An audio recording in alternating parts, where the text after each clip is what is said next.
Veja bem, sempre que a gente vai ensinar sobre fascismo, sabe, o básico sobre fascismo, a gente tem que deixar claro uma coisa. Fascismo é um movimento de massa, tá? Fascismo é um movimento de massa. Não é necessariamente um movimento em que todo o empresariado embarca, até porque qualquer governo do planeta não é todo empresariado do que embarca.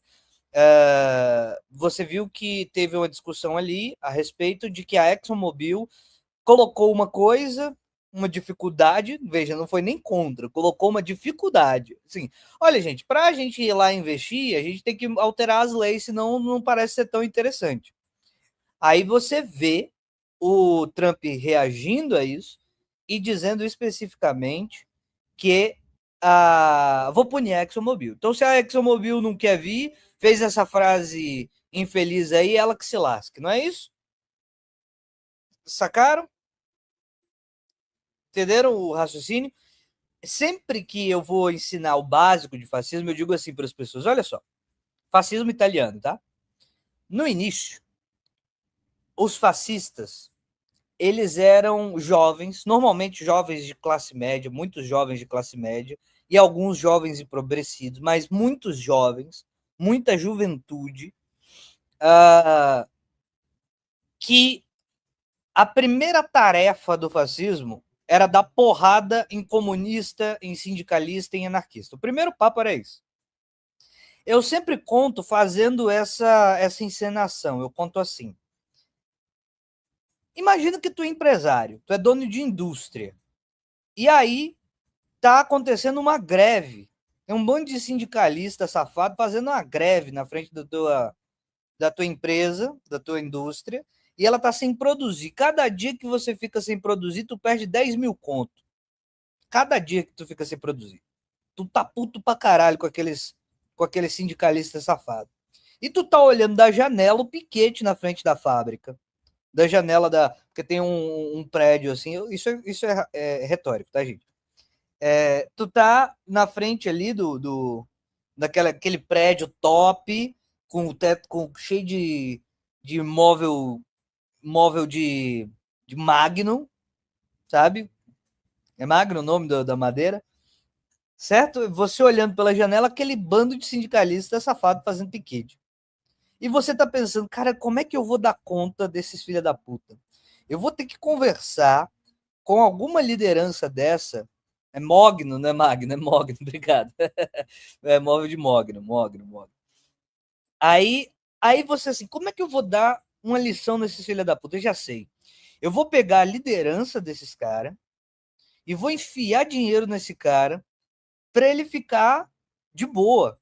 Eu vou chamar a liderança e vou falar assim, ó, se você continuar enfrentando a gente, você vai ter uma vida do inferno, você não vai conseguir emprego em lugar nenhum, você vai se fuder. Pelo contrário, se você amansar a galera lá, eles estão pedindo 16, desse trabalho 16 horas, estão pedindo para 10. Pede 14. Pede 14, você faz que venceu, eu faço que cedi, entendeu? Isso raciocinando o dono da indústria, né? Isso raciocinando o dono da indústria. Olha, eu vou fazer uma pressão política.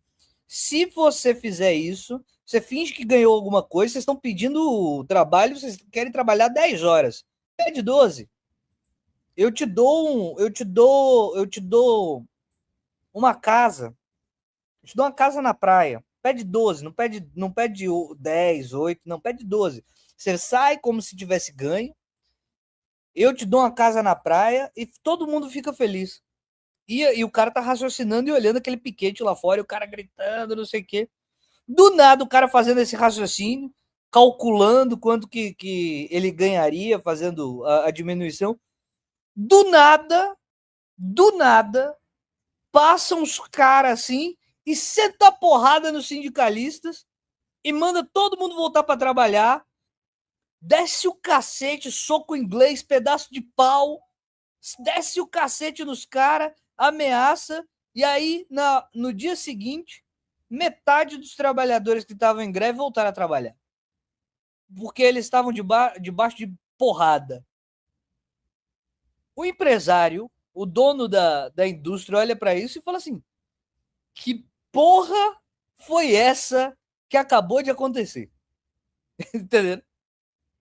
O cara estava sentado, calculando como é que ele ia articular para tentar resolver o problema dele. Do nada, 500 garotos de 19 anos sentaram a porrada nos sindicalistas.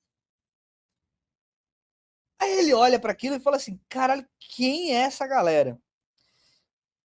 Doutor, é um movimento novo que está surgindo aí, chamado fascismo. O empresário olha para isso e fala assim: me parece que esses caras são legal. Não é isso?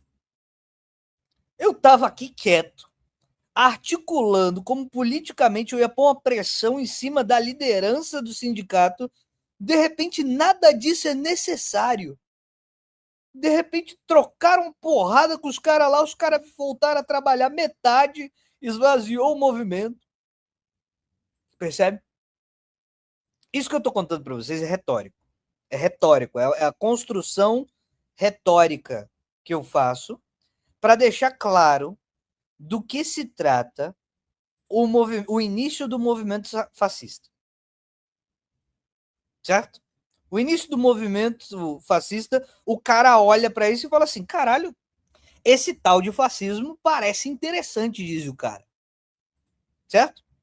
Porque do nada ele tá parado com um problema para resolver, de repente os caras resolveram com violência e eu não tenho nada a ver com isso. Os empresários olham e falam: isso me parece interessante. Certo?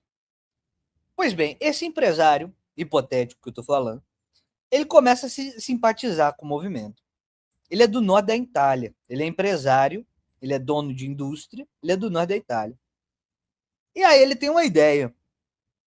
Ele vai apoiar esses caras, porque esses caras estão diminuindo, estão se pautando, estão se colocando como uma oposição à força social que está se moldando através dos anarquistas, através dos socialistas e, sobretudo, dos socialistas de tipo comunista depois de 1917 na Rússia. Porque todo mundo começa a olhar, caraca, os caras tomaram o poder lá mesmo, os caras são doidos mesmo. Aí todo mundo começa a olhar para isso, né? A partir de 1917.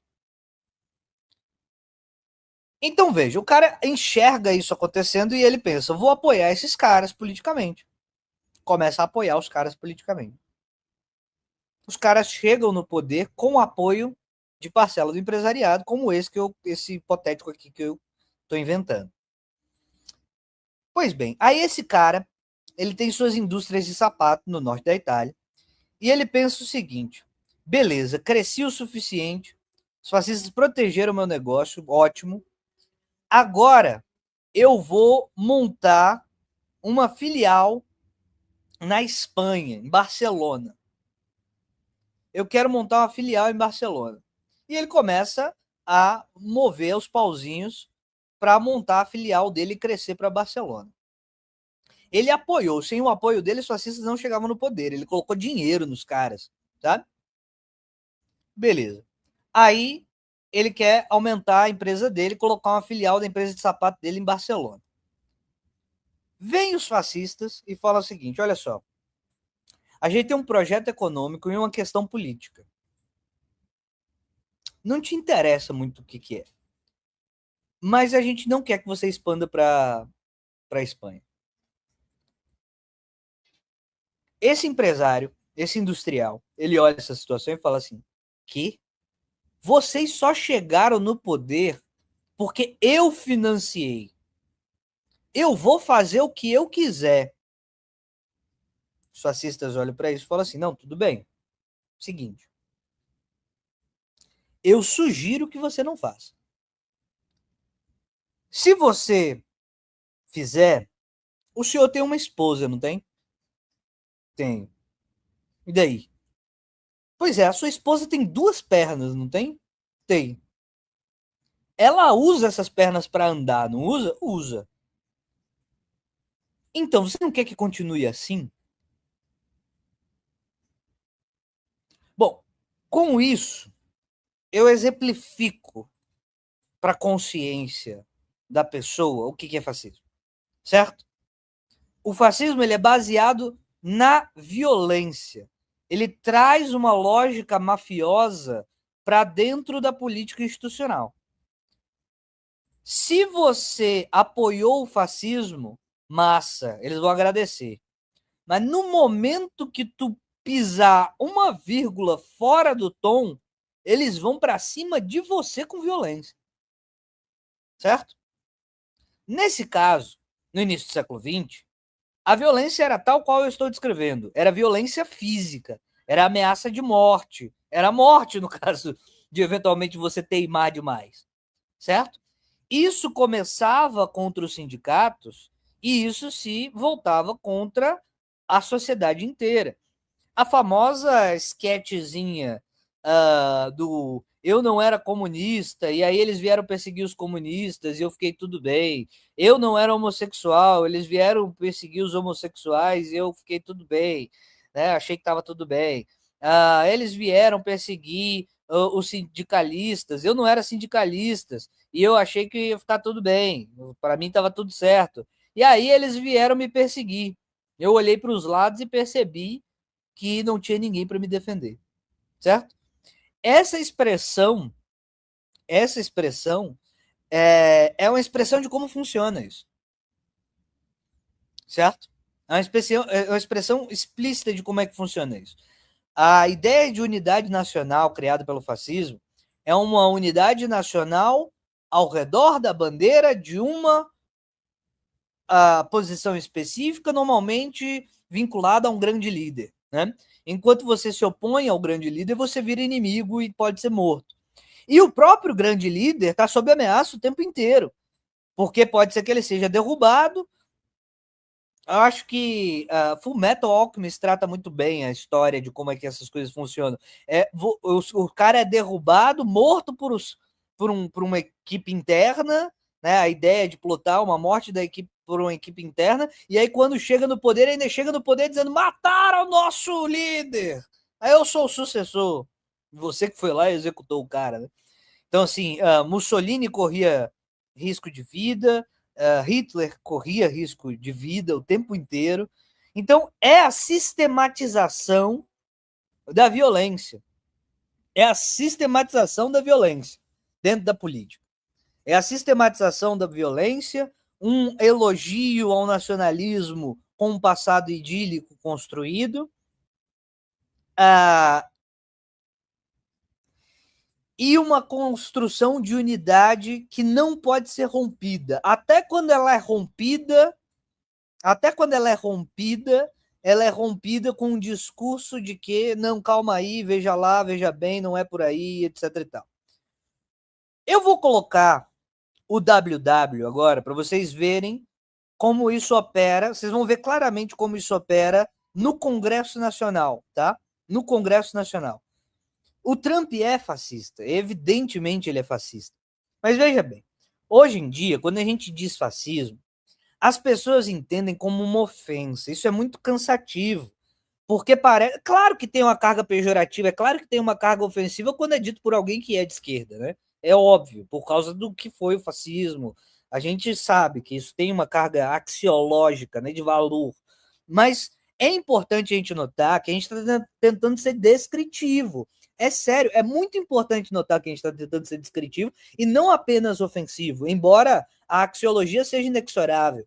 Ou seja, o valor implicado no que eu estou falando, é óbvio que ele causa uma posição ex-adversa, né? Contrária ao que eu estou dizendo. Quando eu digo assim, esse cara é fascista, é claro que eu estou estimulando que você não goste dele. Então tem uma carga de valor evidente. Mas eu não estou dizendo que ele é fascista porque eu estou querendo colocar a carga de valor negativa. Eu estou tentando escrever um movimento.